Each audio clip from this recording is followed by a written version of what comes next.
আপনার ভাই আমাকে, আমার পরিবারকে সারাক্ষণ খারাপ প্রতিপন্ন করার চেষ্টা করছেন, যা নয় তাই বলে যাচ্ছেন। তবু এই চক্রান্তকারী স্ট্যান্ডার্ডলেস ক্লাসলেস করি একবার ডাকলো আর উনি বাধ্য ছেলের মতন সুরসুর করে আমার ঘরে চলে এলেন। কেন? কোন উত্তর আছে আপনার কাছে? দিতে পারবেন কোন উত্তর?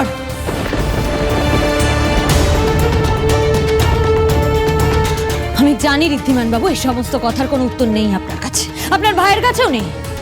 ওনার মতন একটা নীচ মানুষকে আমার ঘরে রাখা তো দূর, ওনার ছায়াও আমি মারাতে চাই না। উনি আমার ঘরে কেন এসেছিলেন জানেন ঋদ্ধিমান বাবু? উনি আমাকে ধমকাবেন বলে, শাসাবেন বলে। ওনার মুখোশটা আমি টেনে খুলে দেবো বলেছি, তাই উনি আমাকে ভয় দেখাতে এসেছিলেন ঋদ্ধিমান বাবু। আর উনি আমার গায়ে আগে হাত দিয়েছিলেন, তাই ওনাকে আমি চড় মেরেছি। একদম ভাববেন না যে এই কথাগুলো আমি আপনার থেকে সহানুভূতি আদায় করার জন্য বলছি না ঋদ্ধিমান বাবু, কারণ আমি আমার সম্মান বজায় রাখতে জানি।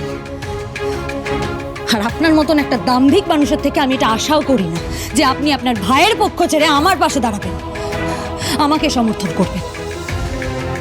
কিন্তু আপনাকে আমি একটা কথা বলতে চাই, আপনার ভাইকে অন্ধভাবে বিশ্বাস করে, ওর সমস্ত দোষ উপেক্ষা করে ওর সাহসটা আর বাড়তে দেবেন না। আপনি নিজের মনকে প্রশ্ন করুন, আপনার মা যদি বুঝতে পারে আপনি বুঝতে পারছেন না ওর আসল রূপটা কি।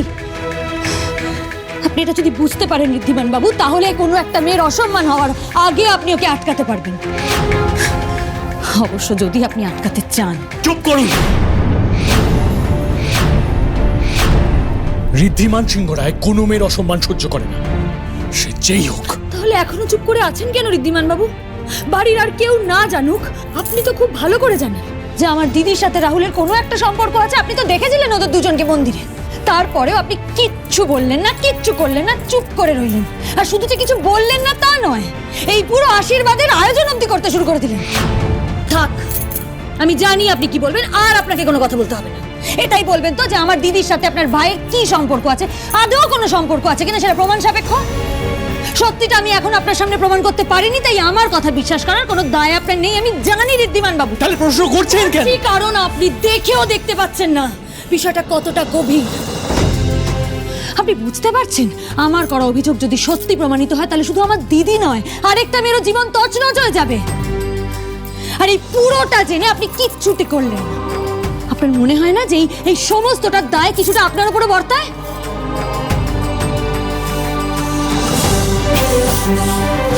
দেখুন, এই এঙ্গেজমেন্টটা আমি প্ল্যান করিনি, আমার বাড়ির লোক প্ল্যান করেছে। আর আমি ওদের মুখের ওপর কথা বলতে পারবো না।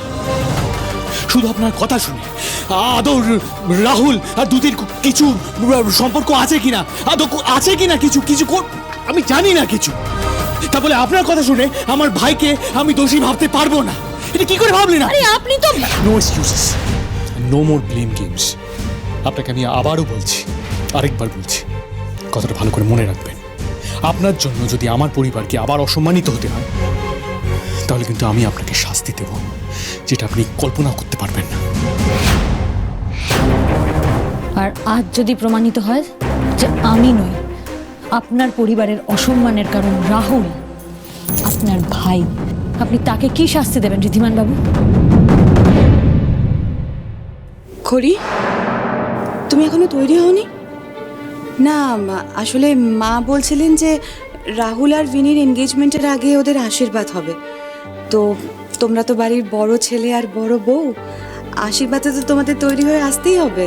কাকিমণি, আমি আশীর্বাদ আসছি। আমি ওনার কাছে এটাই বলতে এসেছিলাম যে উনি যাতে তাড়াতাড়ি রেডি হয়ে যান। আমরা এক্ষুনি আসছি। কি ব্যাপারটা কি? আপনি কেন বললেন আমি আশীর্বাদ? আসবেন, আপনাকে আসতেই হবে। আমি চাই না এই বাড়ির কেউ এর ব্যাপারে কিছু জানুক। আর জানানোর মতো কিছু নেই, মিথ্যে সন্দেহ ছাড়া, যার ভিত্তিতে আমি চাই না এই বাড়িতে একটা অশান্তি হোক, বা সে অশান্তির কারণ আমার নিজের স্ত্রী হোক।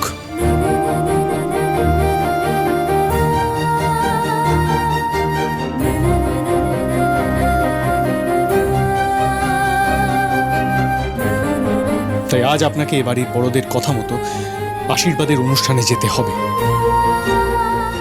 বাড়ির বড় বউ হওয়ার কর্তব্য পালন করতে হবে। বেশ, আমি আসবো ঋদ্ধিমান বাবু, তবে আজ যা হবে সেটা আড়ালে নয়, বাড়ির সমস্ত মানুষের সামনে হবে। আপনার কাছে সবটা একটা মিথ্যে সন্দেহ হলেও এই আসল সত্যিটা সবার সামনে আসবে ঋদ্ধিমান বাবু, আর আপনি চাইলেও সেটাকে আটকাতে পারবেন না। এতক্ষণে হয়তো দিদি কার্ডটা পেয়ে গেছে। আজ তুমি দেখো ঠাকুর, দিদি যেন আমার কথাই একবার অন্তত বিশ্বাস করে। আমি যেন আজ ওই রাহুলের সমস্ত শয়তানি, সমস্ত চক্রান্ত ফাঁস করে দিতে পারি, প্রমাণ করতে পারি যা হয়েছে সব কিছুর জন্য ওই রাহুলই দায়ী, ওই দোষী।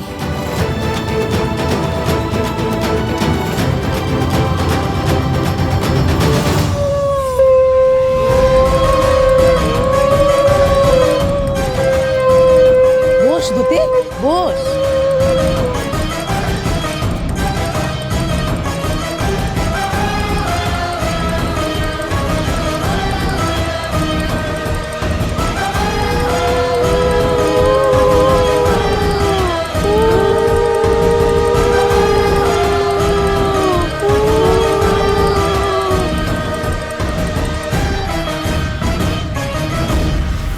কি গো ঘোষগিন্নি, তুমি এখানে? হ্যাঁ এলাম। চন্দ্রা বুক বাজিয়ে এত বড় কথা বললো যে সে নাকি আজই মেয়ের বিয়ে দিয়ে দেখাবে। তাই সত্যি সে কথাটা রাখতে পারে কিনা তাই নিজের চোখে দেখতে এলাম। চন্দ্রা ভট্টাচার্য নিজের কথা রাখে ঘোষগিন্নি। আচার অনুষ্ঠান যে শুরু হয়ে গেছে সে তো নিজের চোখেই দেখতে পাচ্ছ। বিয়েটাও ঠিক হবে, দেখে নিও। একেই বলে ভাগ্য। কিরকম নমনম করে বিয়েটা হচ্ছে মেয়েটা, দেখে খুব খারাপ লাগছে গো দিদি। বিয়ের আয়োজনটা যেরকমই হোক না কেন, বিয়েটা অন্তত একটা ভালো ছেলের সঙ্গে হচ্ছে।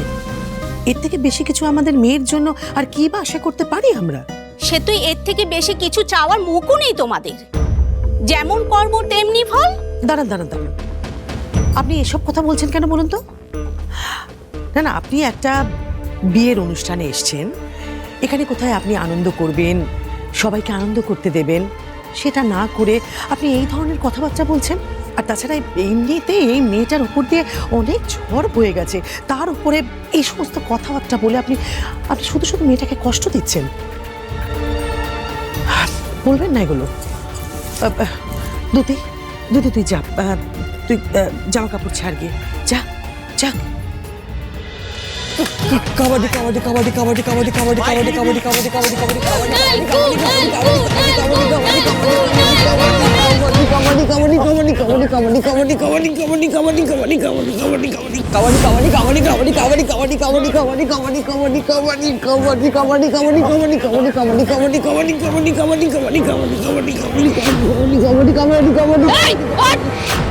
উঠুন